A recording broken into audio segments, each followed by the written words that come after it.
Hello every one. ഇന്ന് നമ്മൾ സ്ട്രോബെറിയും പഴവും വെച്ചിട്ടൊരു സ്മൂത്തിയാണ് ഉണ്ടാക്കുന്നത്. ഇപ്പോൾ സ്ട്രോബെറിയുടെ സീസണാണ്, അപ്പോൾ അതുകൊണ്ട് സ്ട്രോബെറി വെച്ചിട്ടാണ് ചെയ്യുന്നത്. സബ്ജ സീഡ്സിൽ കുറച്ച് വെള്ളം ഒഴിച്ച് അത് കുതിരാനായിട്ട് വെച്ചിരിക്കുകയാണ്. ഇപ്പോൾ നമുക്ക് രണ്ട് പഴം എടുത്തിട്ടുണ്ട്. സ്ട്രോബെറിയും കട്ട് ചെയ്തു, പഴവും കട്ട് ചെയ്തു.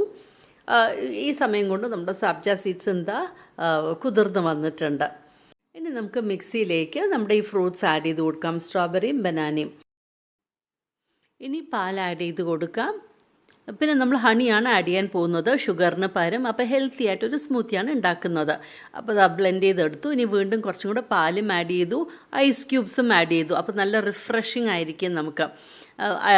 നമ്മൾ ബ്ലെൻഡ് ചെയ്ത് കൊണ്ടുവന്നിട്ടുണ്ട്. ഇനി ഇതിലേക്ക് സ്ട്രോബെറി കട്ട് ചെയ്തതും കുറച്ച് സിറപ്പും ആഡ് ചെയ്തു, സബ്ജ സീഡ്സും ആഡ് ചെയ്തു. വീണ്ടും അതിൻ്റെ മുകളിൽ കുറച്ചും കൂടെ നമ്മുടെ സ്മൂത്തി ആഡ് ചെയ്തു.